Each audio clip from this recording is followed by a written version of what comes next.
የብሔራዊ ምርጫ ቦርድ የስራ ዘመናቸውን ያጠናቀቁ የቦርድ አባላትን በአዲስ ለመተካት በኢፌዴሪ ጠቅላይ ሚኒስትር ዶክተር አብይ አህመድ 8 አባላት ያሉት እጩዎች መልማይ ኮሚቴ ተሰይሞ ከሚያዝያ 1 2017 ጀምሮ የእጩ ምልመላ ስራዎች ሲተገበሩ እንደቆዩ ይታወሳል። በዚህም በስድስተኛው የኢፌዴሪ የህዝብ ተወካዮች ምክር ቤት 4ኛ ዓመት የስራ ዘመን 36ኛ መደበኛ ስብሰባም የተለያዩ እጩዎች ለምክር ቤቱ አባላት ቀርበዋል። በዚህም ለምርጫ ቦርድ ምክትል ሰብሳቢነት አቶ ተስፋዬ ንዋይን፣ ወይዘሮ ኒሰማሊንና አቶ ተክሊት ይመስልን ደግሞ በአባልነት እንዲያገለግሉ መመረጣቸው ለምክር ቤት ቀርቧል። እጩዎችን ዝርዝር ያቀረቡት በህዝብ ተወካዮች ምክር ቤት የመንግስት ዋና ተጠሪ ሚኒስተር ዶክተር ተስፋዬ በልጅጌ የተመረጡ አመራሮች የትምህርት እንዲሁም ያላቸው የስራ ልምድ የተሻለ ተግባር ማከናወን የሚያስችል መሆኑን ገልጸዋል።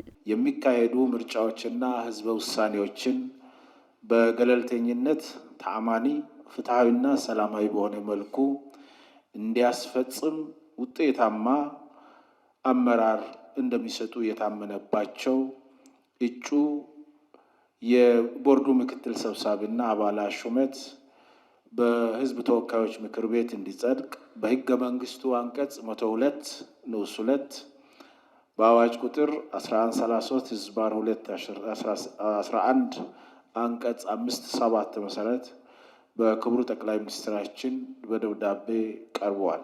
የቀረቡ እጩ የቦርድ አባላት የማንኛውም ፖለቲካ ድርጅት አባል ያልሆኑ፣ ከፍተኛ ሙያዊ ልምድ እና መልካም ስነ ምግባር ያላቸው፣ የሚሰጣቸውን ሀገራዊ ኃላፊነት ለመሸከም የሚያስችል ከፍተኛ አመራር ብቃት እንዳላቸው የታመኑ እና በተጨማሪም ጾታን ጨምሮ የተለያዩ ብዝሃነቶችን የሚያሟሉ ናቸው። የምክር ቤቱ አባላት እጩ ሆነው በቀረቡ ተሿሚዎች ላይ የተለያዩ አስተያየቶችንም ሰጥተዋል። ቦርዱ በቀጣይ ለሚጠብቀው ሀገራዊ ምርጫ ከአዳዲሱ የቦርድ አባላት በርካታ እንቅስቃሴዎችን እንደሚጠብቅ የገለጹት የምክር ቤቱ አባላቱ በዚህም የተጣለባቸውን ኃላፊነት በታማኝነት እንዲወጡም ጠይቀዋል። የቀረቡትን እጩዎች በፕሮፋይላቸውም በአካታችነትም በስብጥርም ጭምር ተአማንነትን ሊያሰጥ በሚችል መልኩ ስለሆነ ለሀገራዊ ተቋማት ግንባታ የሰዎች ሚና ከፍተኛ፣ የመሪዎች ሚና ከፍተኛ ስላለው የታየበትም አግባብ ትክክልና ትክክል ስለሆነ እኔ የቀረበውን እጩ ፕሮፋይል ባየነው ልክ ይህን ወስደን ብናጸድቅ ሲመሩ የነበረ ተቋም ተነስተን፣ ሁለተኛ ደግሞ የማንኛውም የፖለቲካ አባል ስላልሆኑ ነፃና ገለልተኛ ምርጫ ሊመሩ የሚችሉ መሆኑ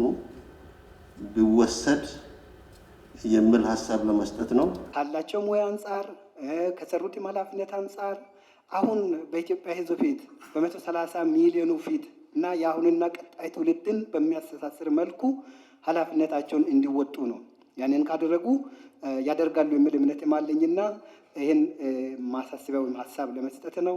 በቀረቡት እጩዎች ላይ ውይይት ከተደረገ በኋላ ምክር ቤቱ አቶ ተስፋዬ ንዋይን የምርጫ ቦርድ ምክትል ሰብሳቢ እንዲሁም ወይዘሮ ኒሰማሊንና አቶ ተክሊት ይመስልን በአባልነት እንዲያገለግሉ የቀረበውን ሹመት በሁለት ድምፀ ታቅቦና በአብላጫ ድምፅ አጽድቋል። የብሔራዊ ምርጫ ቦርድ ምክትል ሰብሳቢ ሆኜ ስሾም ለህገ መንግስቱ ታማኝ በመሆን ስራዬን ለመፈጸም ቃል እገባለሁ። ሌላ መልኩ ምክር ቤቱ በመደበኛ ስብሰባው ከኢትዮጵያ የውጭ ሀገር የስራ ስምሪት ረቂቅ አዋጅንም ተመልክቷል። እንደ ሀገር ለዜጎች በሀገራቸው ምቹ የስራ ስነ ምህዳርን ለመፍጠር ከሚሰሩ ስራዎች ጎን ለጎን በውጭ ሀገር የስራ ስምሪትም የሰራተኞችን ደህንነትና ክብር የሚጠብቀውን ረቂቅ አዋጅንም የመንግስት ዋና ተጠሪው አቅርበዋል። የዜጎችን መብት፣ ክብር፣ ደህንነትና ጥቅም በተሻለ መልኩ ማስጠበቅ የሚያስችል የተሟላ የህግ ማዕቀፍ ለመዘርጋት ይህ ረቂቅ አዋጅ ተዘጋጅቷል።